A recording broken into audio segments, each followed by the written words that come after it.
En este caso vamos a revisar varios casos clínicos. Nosotros en la clínica estamos acostumbrados a recibir aproximadamente 18 pacientes a la semana.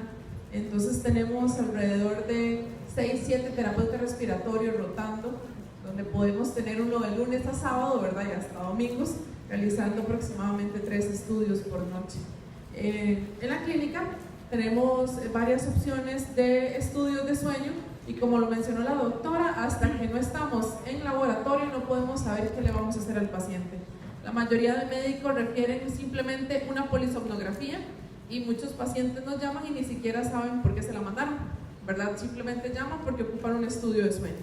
En este caso, cuando nosotros lo recibimos, hacemos el montaje inicial y posteriormente, al acostarlo, empezamos a ver una serie de comportamientos. Sí es importante tomar en cuenta que tenemos cuestionarios especializados en sueño y escalas donde nosotros preguntamos al paciente muchas cosas de sueño, aunque tal vez ya la doctora lo ha visto o algún otro médico especialista. Sin embargo, queda un registro en clínica a la hora de hacer el estudio de sueño. En este caso, hacemos preguntas muy comunes, ¿verdad? Y otras especializadas en sueño que los pueden ver acá directamente. En el caso clínico número 1, tenemos un paciente masculino que nos consulta de 64 años de edad. Tenemos pacientes de todas las edades. En realidad, yo creo que en mi caso yo he visto tal vez de 15 años para arriba. Entonces, tenemos pacientes de todas las edades. Masculino de 64 años de edad con un índice de masa corporal de 28.41%. En este caso, para nosotros es un paciente con sobrepeso, con un infarto agudo, unas hernias discales y un antecedente quirúrgico de stents cardíacos. El paciente es referido a nosotros para un estudio de polisomnografía o algún médico ya recomienda el uso de un split night porque ya le vio algo, ¿verdad?, en la consulta médica, aparte del historial cardíaco y el historial de obesidad que ya tiene el paciente. Entonces nos solicitan realizar un split en caso de ser necesario. Las split siempre nos dicen valorar diagnóstico y tratamiento del paciente. Entonces ya vamos orientados al estudio que vamos a realizar, aunque podría ser que no lo hagamos. No lo hacemos, ¿por qué? Porque un paciente no nos durmió y el médico quiere que le pongamos un CPAP tal vez o un BiPAP, pero el paciente se acostó y con ese montón de cables la mayoría no pueden dormir. Muchas veces hay otros pacientes que ya utilizan medicamentos para dormirse. Entonces, pues tenemos que seguir la medicación que ya el paciente trae, no por venir a hacerse un estudio de sueño le tenemos que quitar el medicamento.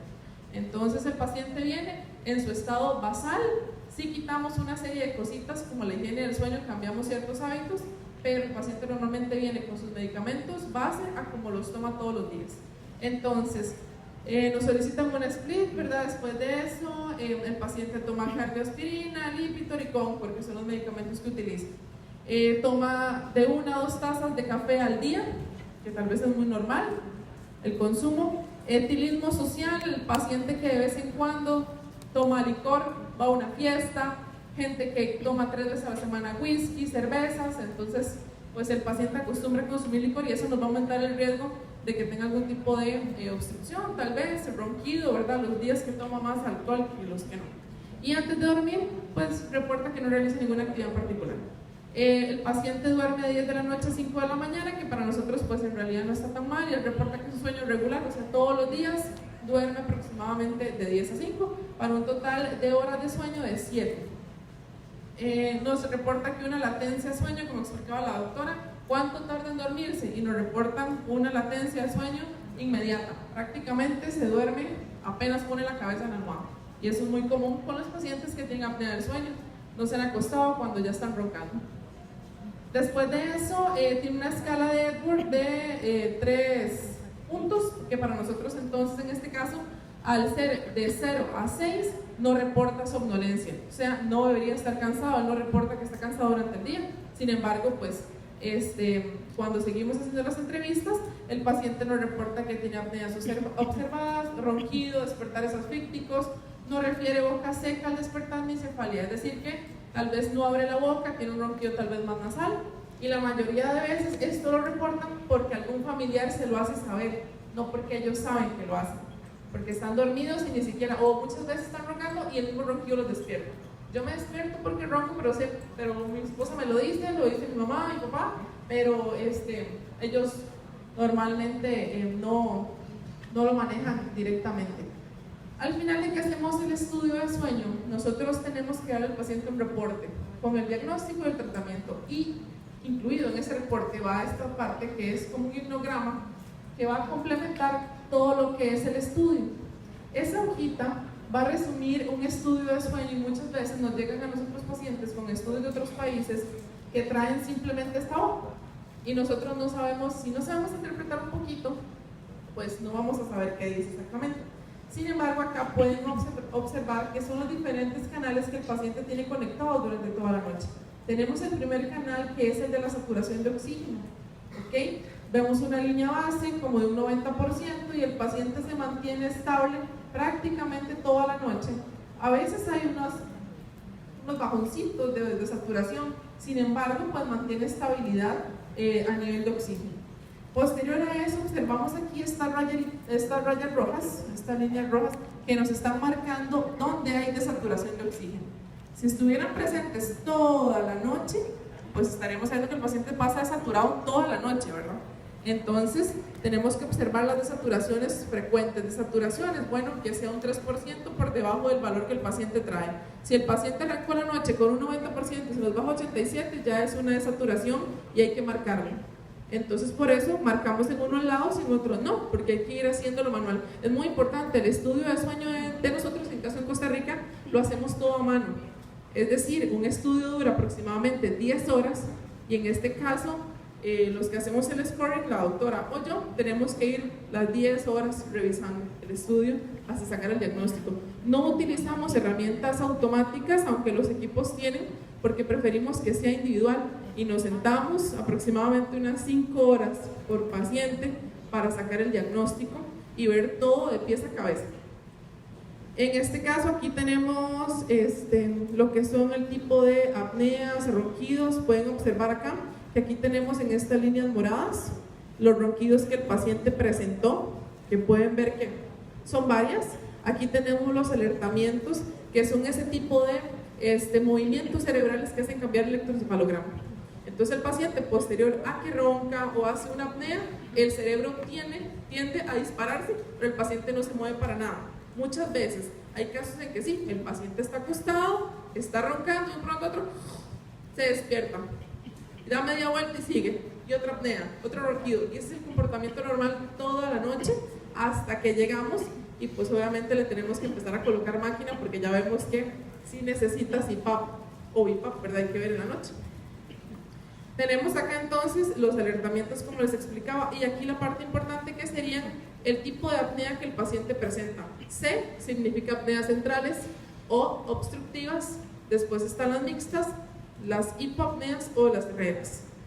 Pacientes llegan de todo tipo, pueden tener un poquito de cada cosa, sin embargo el predominio siempre es obstructivo.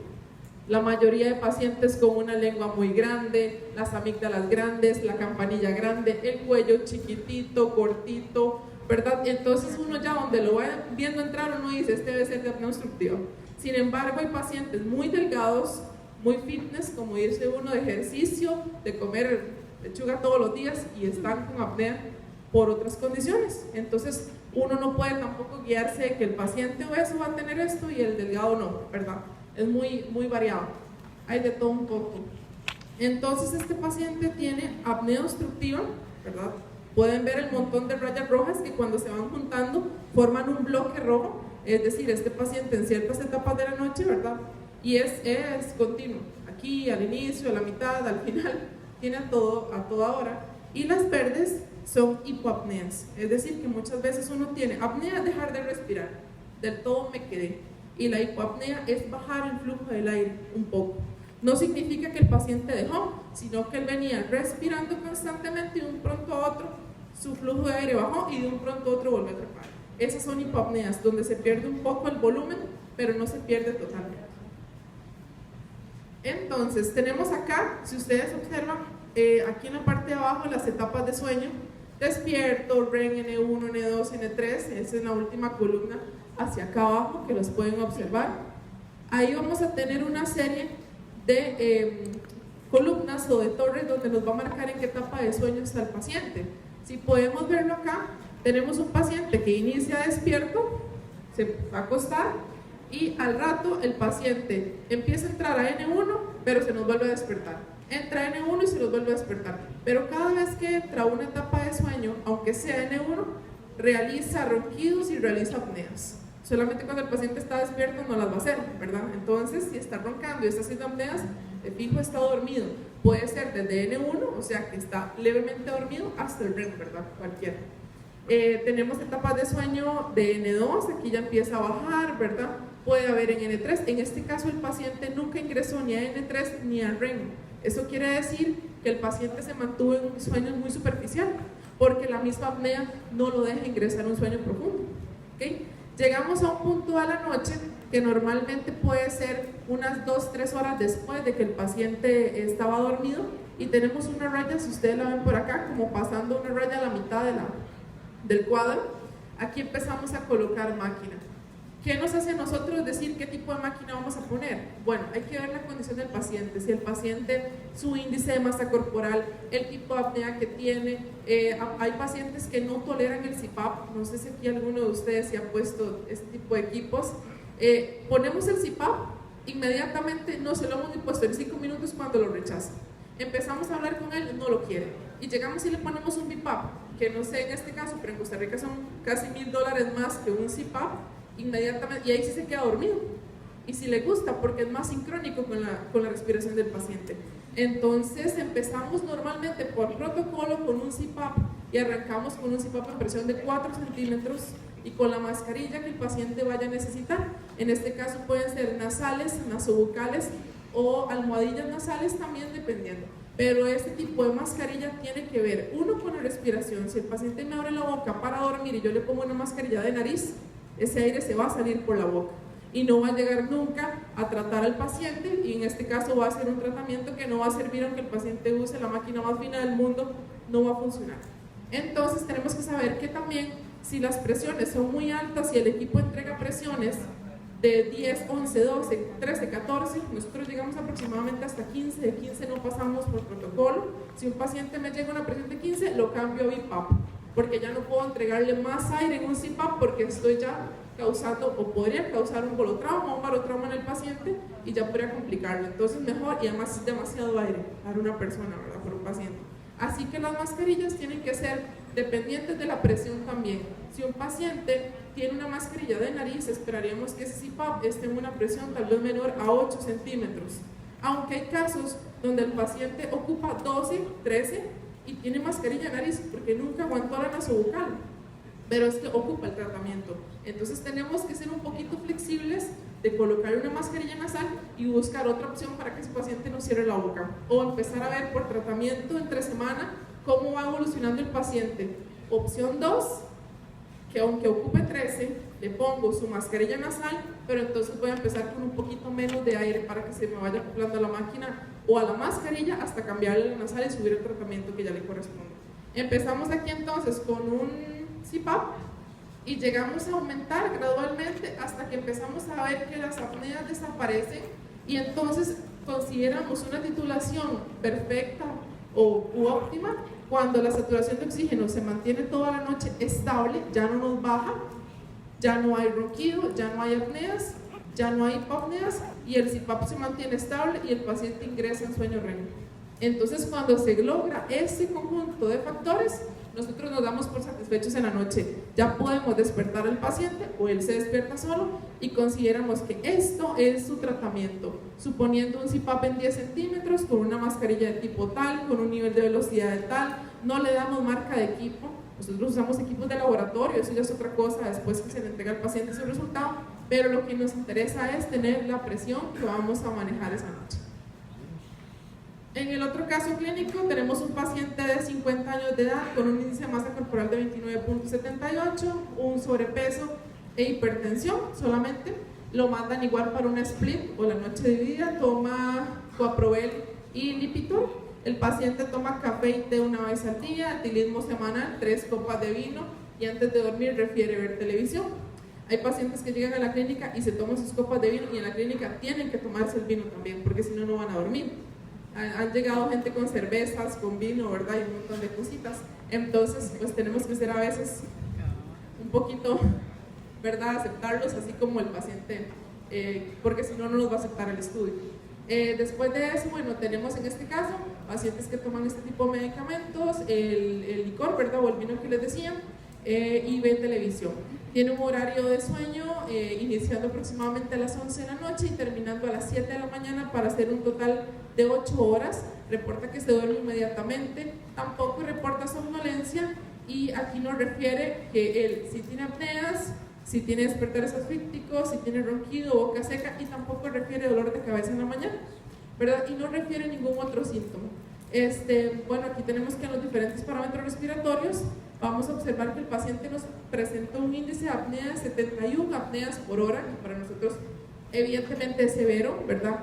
Se hicieron más que todo en estadios de sueño no REM, es decir, en sueño REM el paciente no ingresó muy probablemente, o no las hizo, que es muy raro, ¿verdad? Seguramente fue que no ingresó. Tenemos que predominan las apneas obstructivas y solamente 4 hipoapneas, es decir, el paciente prácticamente pasa sin respirar toda la noche, ¿verdad? No se ven apneas centrales, ni mixtas, ni las famosas raras, ¿verdad? La saturación de oxígeno, él empezó con 92% y se nos fue hasta 58%, que para nosotros ese tipo de saturación pues ya es bastante baja, ¿verdad? Como para mantenérselo por mucho rato. En este caso tiene un índice de saturación de 46.6 eventos por hora, y nosotros lo que hacemos es llegar a colocar el CPAP. Empezamos con CPAP en 4 y el equipo nos llevó hasta una presión de 13 centímetros para poder eliminarle el trastorno. Vemos el cuadro del paciente, que es lo mismo. Si ustedes observan aquí, ya tenemos unas desaturaciones hasta 58, o sea, esto ya está más marcado todavía. Más desaturaciones, más ronquidos, más despertares, y ven esta línea de apnea, o sea, totalmente seguido, ¿verdad? Muy pocas hipoapneas, tampoco ingresó a sueño REM, ¿verdad? Lo pueden ver ahí abajo. Y después, en este caso, colocamos máquina de CPAP de nuevo y empezamos a movilizarla y a irla subiendo gradualmente. ¿Qué esperamos? Lo mismo, 0 apneas, 0 desaturaciones, 0 ronquido. Y muy importante, hay casos en que el paciente solo con máquina corrige el trastorno respiratorio, pero no corrige la saturación. Si eso pasa, hay que mezclar la terapia y hay que darle al paciente oxígeno suplementario aparte del uso de la máquina. Entonces eso también hay que tomarlo en cuenta para el terapeuta o el de inhaloterapia que hacen ustedes. Siempre hay que ver, y ya le quitan las apneas, pero me desatura un montón, tenemos que empezar a poner oxígeno, y en dado caso hasta 5 litros hemos llegado a colocar, si no es que más, si el paciente necesita. Y aquí tenemos un paciente que se empieza a subir la presión del aire, llegamos a 13, pero el paciente se me despierta y yo tengo que bajar el equipo cuando el paciente se despierta, porque despertarse con una máquina a una velocidad de 3 centímetros no es nada bonito. Yo he tenido tal vez 7, 8 centímetros colocados despierta para una demostración y es muy fuerte. Ahora 13, un paciente que se nos despierta, lo primero que hace es arrancarse ese equipo y tirarlo por allá. Entonces tenemos que, el técnico está pendiente porque el electroencéfalo nos avisa antes de que el paciente se despierte que ya va a pasar, y nosotros vemos que ya el electro está cambiando a despierto, bajamos, inmediatamente el paciente se despierta, no siente tan feo y volvemos a intentar subir el equipo poco a poco hasta volver a llegar a 13. A veces se puede, a veces no, pero ya teníamos un largo periodo de tiempo con 13 donde podemos hacer un ingreso sueño REM y podemos ver que igual el paciente está titulado.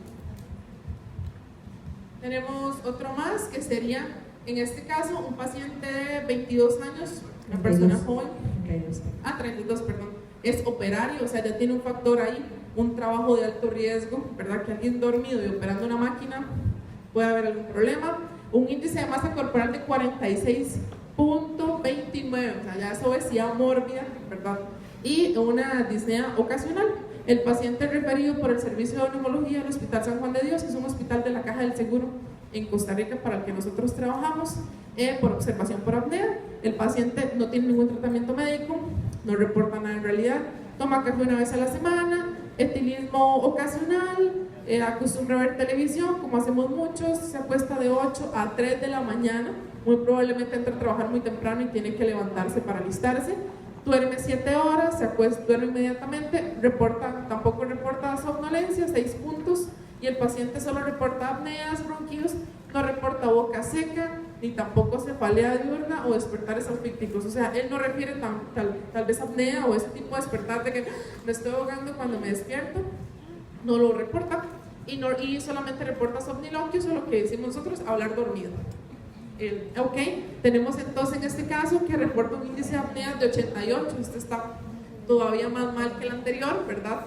19 hipoapneas obstructivas, 5 apneas mixtas, en este caso tiene un poquito de cada cosa, y el paciente presenta una saturación de 89% basal y con una disminuida hasta 53% para un índice de saturación de 173.2 por hora. Vean ese cuadro, si ven arriba la línea está fatal de oxigenación, estamos, bueno, que... Y si notan algo, aquí está desaturado toda la noche. En este caso es un paciente, ¿verdad?, que no se le colocó máquina, ¿verdad?, en la noche. Es un estudio diagnóstico solamente, porque muchos médicos lo solicitan así también a veces, quieren ver toda la noche el comportamiento del paciente. Tenemos líneas moradas toda la noche, tenemos ronquido, despertares, y vean el predominio de apneas obstructivas. O sea, este paciente nosotros lo hubiéramos hecho para un split, pero a veces los médicos quieren el diagnóstico, pues diagnóstico se les hace porque se respeta también el pedido que están haciendo o su evaluación, ¿verdad? Y es un paciente que está mucho en N2 de sueño, la etapa N2, N1, entró a REM, pero muy poco, ¿verdad? Entonces aquí este paciente, pues vean la severidad del caso y bueno, él ocupa tratamiento de fijo, probablemente es oxígeno. Y en el último caso que tenemos, antes de que continúe, Wendy, algo importantísimo en este caso es que tiene 32 años, no tiene ninguna otra patología y solo es obeso, para que ustedes vean que los jóvenes también estamos muy afectados de apnea del sueño, aunque no tengamos la edad para tener apnea del sueño.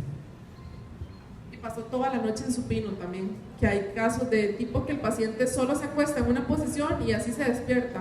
Entonces nosotros muchas veces le pedimos al paciente que haga movimientos para poder verificar. Y el último caso es el de apneas centrales, que es un caso, bueno, que pueden ver ahí, un paciente, vamos directo al cuadro, es un paciente mayor, un señor como de 70, 80 años. El paciente presentó igual un poquito de saturaciones por acá, pero la diferencia es que él tenía apneas centrales. Ya es la típica apnea que presenta el paciente con Cheyne-Stokes, ¿verdad? Respiraciones de Cheyne-Stokes, presenta apneas centrales durante toda la noche. Y aquí el modo de ventilación que escogemos nosotros es normalmente la ASV, ventilación servoadaptativa, donde podamos asegurar al paciente un volumen de aire, ¿verdad? Y podamos tener una presión de soporte. Aquí lo utilizan, ¿sí? Ok, entonces allá, por dicha, la mayoría de pacientes de apneas centrales son muy bajos porque el modo de ventilación es demasiado caro. La caja del seguro no lo brinda, ¿verdad? La caja brinda CPAP, BiPAP, y en este caso un sistema de esos puede andar costando unos $6,000, tal vez. Por dicha son muy pocos los casos, porque si el paciente no tiene sus recursos no lo va a poder adquirir tan fácil. Y el último caso es una poligrafía. Este es el estudio del paciente en casa, que se lleva su máquina para poder utilizarla. La poligrafía nos va a dar como un semáforo, si ustedes ven verde, amarillo y rojo, ¿verdad? En este caso el paciente es una femenina de 28 años, conocida, sana, no presenta ninguna cuestión más que somnolencia, cefaleas, ronquidos, y es para un preoperatorio por cirugía bariátrica. Así llegan muchos para saber si tienen que usar máquina antes de operarse, 3 meses previo a la cirugía y después 3 meses posterior. Entonces, en este caso tenemos el popular semáforo que nos ubica en la condición del paciente, bajo, medio o alto, ¿verdad? Donde tenemos un paciente que nos reporta un riesgo cardiovascular bajo. En este caso nosotros tenemos un equipo de poligrafía alemán y también nos da una línea de riesgo cardiovascular, que no todo lo dan. Tenemos una parte respiratoria donde observen aquí un índice de apnea y hipoapnea, esas son las siglas AHI, índice de apnea y hipoapnea, de 1.8, o sea, el paciente no tiene apnea, pero vean el ronquido acá en esta línea, como más de un 70% de ronquido en la línea de ronquido, y podemos observar que el paciente tiene predominio, limitación al flujo o resistencia aumentada de la vía aérea. La resistencia aumentada siempre nos va a llevar a un flujo cuadrado de aire, cuando el flujo debería ser redondo, el paciente simplemente lo hace cuadrado. Eso significa que algo restringe el paso de aire, ¿verdad? Respiratoriamente hablando, y muy popularmente se va a ver una línea de ronquido, que es esas torres color verde que se pueden ver encerradas en este cuadro verde, pero vean que el paciente no tiene nada más. En este caso hay que valorar si el paciente puede tratarse con un dispositivo de avance mandibular o con un CPAP, porque hay pacientes que dependiendo del grado de somnolencia prefieren el CPAP que el dispositivo de avance. Entonces en este caso se observa la historia clínica, la obesidad del paciente, si nos desaturó o no, y ahí tomamos decisiones para saber qué tipo de equipo podemos llegar a medicarle, ¿verdad? En este caso es una paciente que va para cirugía bariátrica, muy probablemente su trastorno respiratorio mínimo que tiene va a corregir cuando baje de peso. Entonces en estos casos no necesariamente tenemos que ser tan agresivos en el manejo. Se los trajimos porque los pacientes con resistencia aumentada vía aérea superior no tienen apnea, pero tienen una curva de flujo respiratorio muy limitado. Es el típico paciente que hace esto. Entonces no le entra todo el flujo respiratorio, no desatura, pero hace mucho microdespertar y en esos microdespertares hace mucha somnolencia diurna.